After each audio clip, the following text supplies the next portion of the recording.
నిన్న కాక మొన్ననే న్యూ ఇయర్ సెలబ్రేట్ చేసుకున్నట్టు అనిపిస్తుంది కదా. బట్ అప్పుడే ఫిబ్రవరి కూడా అయిపోయింది. నాతో పాటు మీరు కూడా అనుకునే ఉంటారు కదా ఏదో సాధించేయాలి అని. బట్ ఏది ఇలానే రిపీట్ చేస్తే ఈ ఇయర్ కూడా అయిపోతుంది. మళ్ళీ నెక్స్ట్ ఇయర్ సేమ్ రిపీట్, ఏదో సాధించేయాలి అని, అంతే. కానీ టైం అనేది అస్సలు ఆగదు. మిగతా 10 months కూడా అయిపోతుంది.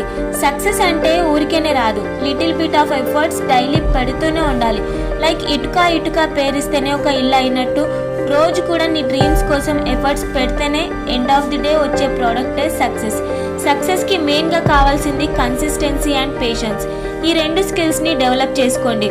అలా అని మీరు టైం వేస్ట్ చేస్తే మీ బ్రతుకులు మారవు అండ్ ఈ ఇయర్ కూడా మారదు. ఈ 10 monthsని మీరు మంచిగా యూజ్ చేసుకోండి.